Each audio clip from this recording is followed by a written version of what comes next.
পুনৰবাৰ আপোনালোকক স্বাগতম জনাইছোঁ মোৰ ইউটিউব চেনেল ষ্টাডিয়ালৈ। আমি আজি লৈ আহিছোঁ 30টা সাধাৰণ জ্ঞানৰ অতি গুৰুত্বপূৰ্ণ প্ৰশ্ন। আপোনালোকক ADRE 2.0 গ্ৰেড 3 আৰু গ্ৰেড 4ৰ পৰীক্ষাসমূহত সহায় হ'ব পৰাকৈ। যদি আপোনালোকে ভিডিঅ'বিলাক ভাল পায় তেতিয়াহ'লে প্লিজ ভিডিঅ'বিলাক লাইক কৰিব আৰু চেনেলটো ছাবস্ক্ৰাইব কৰি ল'ব। এতিয়া বলক কুৱেশ্যন আনচাৰ ছেশ্যনটো আৰম্ভ কৰোঁ। অসমৰ প্ৰথম কৃষক বিদ্ৰোহ কোনটো? ইয়াতে অপশ্যন আছে ৰঙিয়া কৃষক বিদ্ৰোহ, ফুলগুৰি ধেৱা আৰু পথৰুঘাটৰণ। শুদ্ধটো কোনটো বাৰু? ইয়াৰে আপোনাৰ শুদ্ধ উত্তৰটো হ'ব ফুলগুৰি ধেৱা। ফুলগুৰি ধেৱা। ঠিক আছে।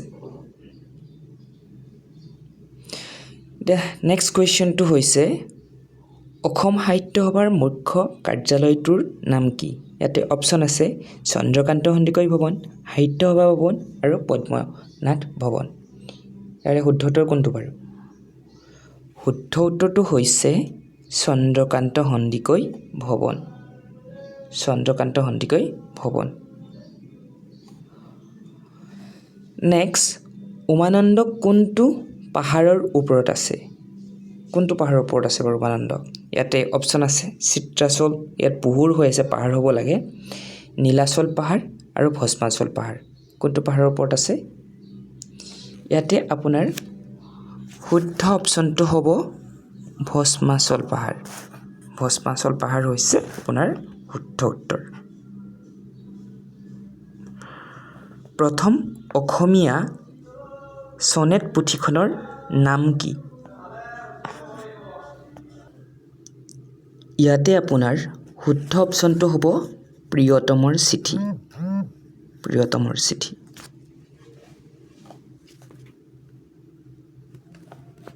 প্ৰিয়তমৰ চিঠি। এতিয়া নেক্সট প্ৰশ্নলৈ যাওঁ। বিশ্ব জনসংখ্যা দিৱস অৰ্থাৎ ৱৰ্ল্ড পপুলেশ্যন ডে কোন তাৰিখে পালন কৰা হয়? কোন তাৰিখে পালন কৰা হয় বাৰু? ইয়াতে অপশ্যন আছে 11 জুলাই, 11 মাৰ্চ আৰু 11 জানুৱাৰী। শুদ্ধ অপশ্যনটো হ'ব 11 জুলাই। ইয়াৰে শুদ্ধ উত্তৰ হ'ব 11 জুলাই। নেক্সট কুৱেশ্যন হৈছে অসমৰ নেপোলিয়ন বুলি কোনজন আহোম ৰজাক কোৱা হয়? ইয়াতে অপশ্যন আছে চক্ৰধ্বজ সিংহ, গদাধৰ সিংহ আৰু স্বৰ্গদেউ চুহুংমুং। ইয়াৰে শুদ্ধ উত্তৰটো হ'ব চুহুংমুং। চুহুংমুঙক অসমৰ নেপোলিয়ন বুলি কোৱা হয়। এতিয়া নেক্সট কুৱেশ্যন, আমাৰ অসমৰ সৰ্বমুঠ গাঁও পঞ্চায়ত কিমান আছে? কেইখন গাঁও পঞ্চায়ত আছে? ইয়াতে অপশ্যন আছে 1599খন, 2020খন আৰু 2202খন। ইয়াতে শুদ্ধ উত্তৰ কোনটো বাৰু? আৰু এটা অপশ্যন আছে 1090খন। ইয়াতে শুদ্ধ উত্তৰ কোনটো বাৰু? ইয়াতে শুদ্ধ উত্তৰ হ'ব 2202খন। 2202খন।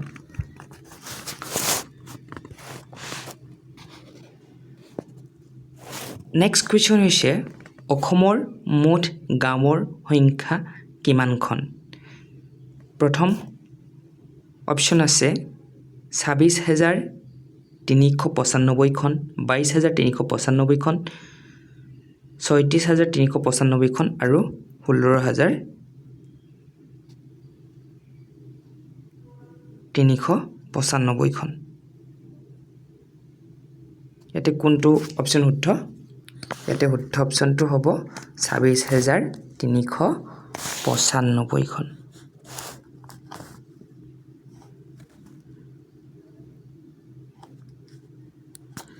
নেক্সট কুৱেশ্যন, বৰ্তমান অসমত মুঠ নগৰৰ সংখ্যা কিমান? মানে কিমানখন টাউন আছে অসমত মুঠ? ইয়াৰে প্ৰথম অপশ্যনটোত আছে 334খন, 194খন, 214খন আৰু 244খন। ইয়াতে উত্তৰটো কোনটো বাৰু?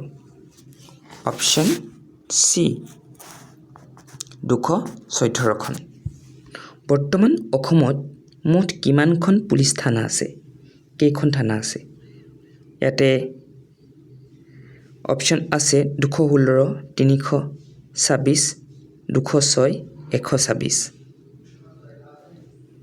ইয়াতে উত্তৰটো হ'ব 206খন। 206খন থানা আছে অসমত।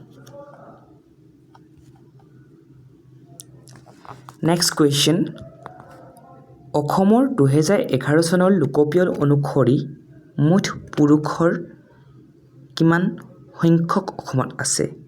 টোটেল মানে মেল পাৰ্চনৰ কিমান সংখ্যক অসমত আছে? কিমানখিনি মতা মানুহ আচলতে অসমত আছে সেইটো সুধিছে।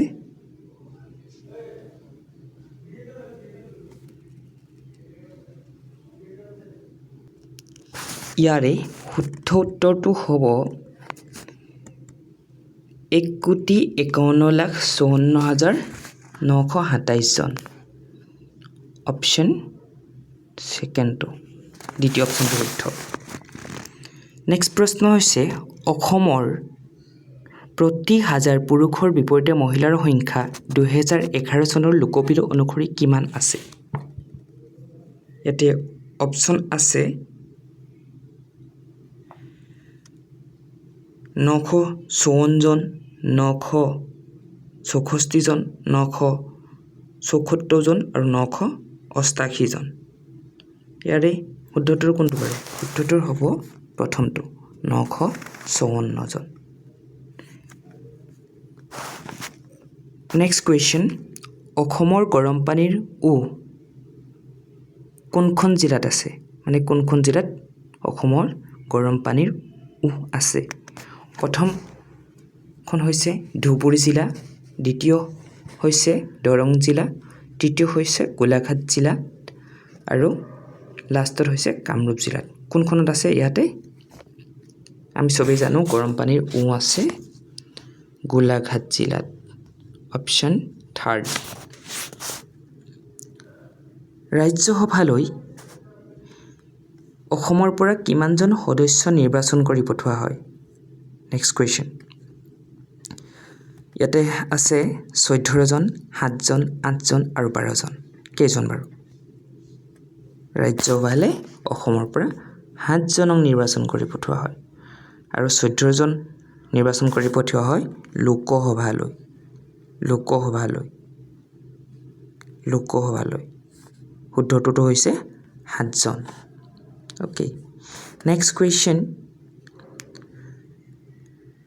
বিশ্বৰ সৰ্ববৃহৎ নদীদ্বীপ মাজুলীৰ মাটিকালি কিমান? প্ৰথম অপশ্যন আছে প্ৰায় 886 বৰ্গ কিলোমিটাৰ, 986 বৰ্গ কিলোমিটাৰ, 676 বৰ্গ কিলোমিটাৰ আৰু 816 বৰ্গ কিলোমিটাৰ। ইয়াৰ শুদ্ধটো কোনটো বাৰু? শুদ্ধটোতো হৈছে প্ৰথমটো 886, প্ৰথমটো। নেক্সট কুৱেশ্যন হৈছে, অসমৰ কোনখন জিলাত সৰ্বাধিক জনসংখ্যা আছে? প্ৰথম অপশ্যন হৈছে বঙাইগাঁও জিলা, নগাঁও জিলা, দৰং জিলা আৰু কামৰূপ জিলা। ক'ত আছে বেছিকৈ? কোন জিলাত? আমি চবেই জানো নগাঁও জিলাত আছে। নগাঁও, ছেকেণ্ড অপশ্যনটো শুদ্ধ। নেক্সট কুৱেশ্যন,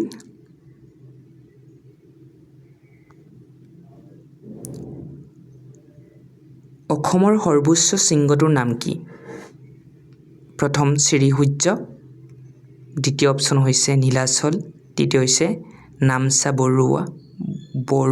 বৰুৱা, আৰু ফৰ্থ অপশ্যন হৈছে গৌৰী শংকৰ কোনটো অপশ্যন শুদ্ধ ইয়াতে ফাৰ্ষ্টটো নামচা বৰুৱা থাৰ্ডটো নামচা বৰুৱা নেক্সট কোৱেশ্চন আছে সমুদ্ৰৰ বালিচৰ পৰি হোৱা লেখাপুখুৰী অসমৰ কোন ঠাইত অৱস্থিত ইয়াতে অপশ্যন আছে ডিফু চান্দুবি উমানন্দ আৰু তেজপুৰ শুদ্ধ উত্তৰ কোনটো বাৰু ইয়াতে শুদ্ধ উত্তৰটো হ'ব চান্দুবি বিল নেক্সট কুৱেশ্যন হৈছে প্ৰথম অসমীয়া শিশু চলচ্চিত্ৰখনৰ নাম কি ক অবুজ বেদনা খ জীৱন সুৰভি গ পবেৰুণ ঘ চিকমিক বিজুলী শুদ্ধ উত্তৰটো হৈছে ক অবুজন বেদনা ইয়াতে মই উত্তৰখিনি লিখি দিছোঁ নেক্সট কুৱেশ্যন হৈছে চলচ্চিত্ৰলৈ ৰূপায়িত হোৱা প্ৰথম অসমীয়া উপন্যাসখনৰ নাম কি অপশ্যন ক মিৰি জীয়ৰী অপশ্যন খ পিতা পুত্ৰ অপশ্যন গ পৃথিৱীৰ হাঁহি অপশ্যন খ মনুমতি শুদ্ধ উত্তৰটো হৈছে মনুমতি হৈছে শুদ্ধ উত্তৰ ভৱেন্দ্ৰনাথ শইকীয়াই কোনখন গ্ৰন্থৰ বাবে সাহিত্য অকাডেমি বঁটা লাভ কৰে ক শৃংখল খ ৰাতি ফুলা ফুল গ ৰং মিলিৰ হাঁহি ঘ সেন্দুৰ শুদ্ধ উত্তৰটো হ'ব শৃংখল গ্ৰন্থখনৰ বাবে ভৱেন্দ্ৰনাথ শইকীয়াই সাহিত্য অকাডেমি বঁটা লাভ কৰিছিলে এতিয়া নেক্সট কুৱেশ্যন নিজৰাৰ কবি বুলিলে কোনগৰাকী কবিক জনা যায় ক ৰত্নকান্ত বৰকাকতি খ অমূল্য বৰুৱা গ শৈলধৰ ৰাজখোৱা ঘ বিনন্দ চন্দ্ৰ বৰুৱা শুদ্ধ উত্তৰ কোনটো বাৰু শুদ্ধটোৰ হৈছে শৈলধৰ ৰাজখোৱা নেক্সট কুৱেশ্যন হৈছে অসমত চাহ খেতি কেতিয়াৰ পৰা আৰম্ভ হৈছিলে 1850 1842 1822 1845 কোন চনৰ পৰা আৰম্ভ হৈছিলে অসমত চাহ খেতি শুদ্ধটো হৈছে 1850 চনৰ পৰা নেক্সট কুৱেশ্যন অসমৰ কোনখন অভয়াৰণ্য সোণালী বান্দৰৰ বাবে বিখ্যাত অপশ্যন আছে পবিতৰা অভয়াৰণ্য সোণাই ৰূপাই অভয়াৰণ্য আৰু চক্ৰশিলা অভয়াৰণ্য আৰু ডিব্ৰু চৈখোৱা অভয়াৰণ্য শুদ্ধ উত্তৰ কোনটো বাৰু শুদ্ধ উত্তৰ হৈছে চক্ৰশিলা অভয়াৰণ্য গ ৱৰ্ল্ড ৰাইনোছ ডে কেতিয়া পালন কৰা হয় বিশ্ব গঁড় দিৱস কেতিয়া পালন কৰা হয় 22 মে 22 ছেপ্টেম্বৰ 22 অক্টোবৰ আৰু 22 জানুৱাৰী হ'ব লাগিছিলে ইয়াতে অলপ ভুল হৈ গ'ল ইয়াতে শুদ্ধ উত্তৰ হ'ব 22 ছেপ্টেম্বৰ অপশ্যন খ ধন্যবাদ বহুত ধন্যবাদ যদি ভিডিঅ'টো ইনফৰ্মেটিভ পালে উপকাৰী পালে তেতিয়াহ'লে প্লিজ ভিডিঅ'টো লাইক কৰি দিব আৰু চেনেলটো ছাবস্ক্ৰাইব কৰি ল'ব এনেকুৱা ভিডিঅ'সমূহ পাই থাকিবৰ বাবে ধন্যবাদ